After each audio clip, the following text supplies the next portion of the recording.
Let's take you now to the ANC's reaction to the death of Prince Mangosuthu Buthelezi. We have Mahlengi Bhengu-Motsiri, who joins us now on the line.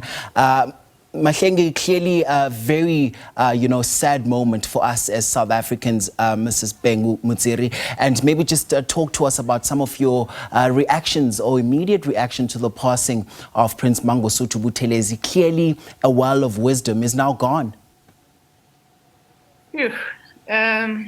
Unimaginable sense of loss.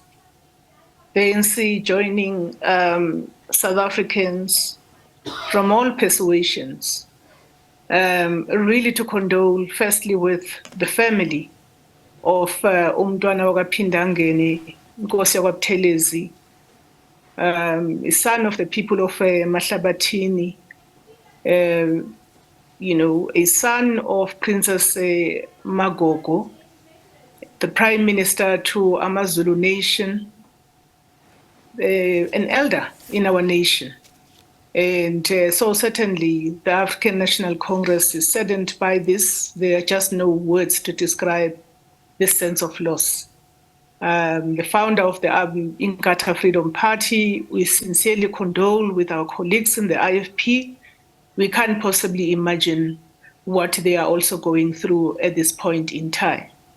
And I think as the ANC, throughout the relationship with Dr. Buthelezi, there has always been a sense of mutual respect, and there's always been a sense of camaraderie, even during the most difficult moments.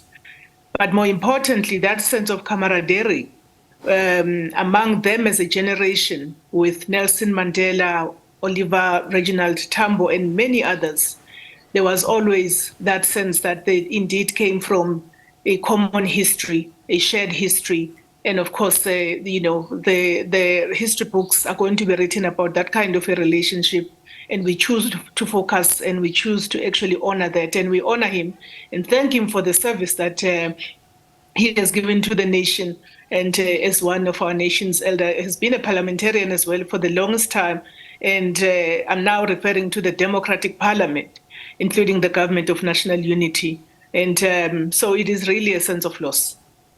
Indeed. And of course, you just touched on, how he always, had, of course, just light moments on most occasions as well, even in the most difficult of times as well.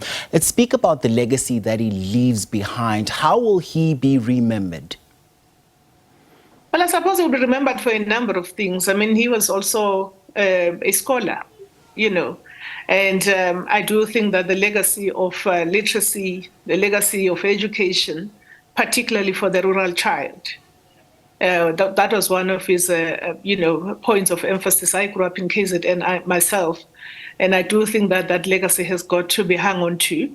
I also think that perspective about when you are in public office, and now I'm talking about post-1994, and I want to emphasize that, a sense of decorum with which you carry out your duties and your responsibilities, and the humility you need towards the people of South Africa when you are elected as a public servant.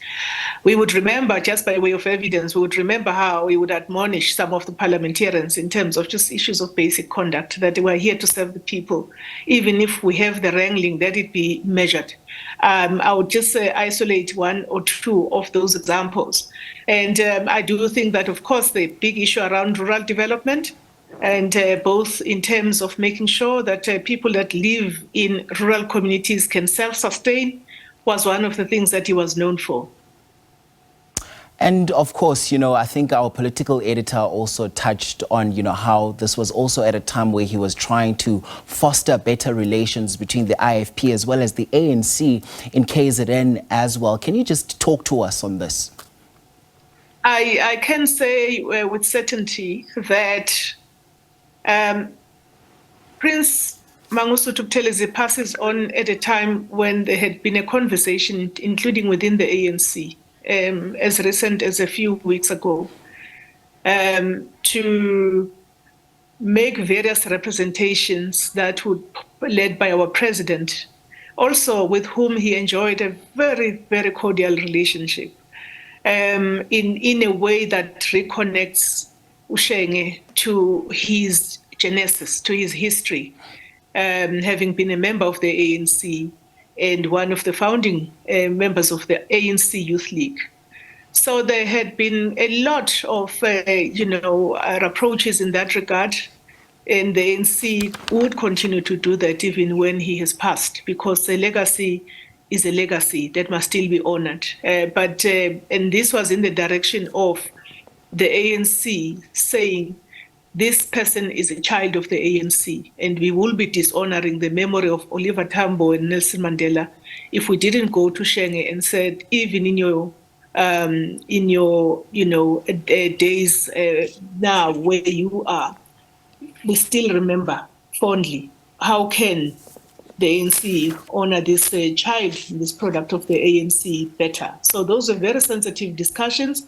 But I suppose those discussions will still be shepherded and be led by our president.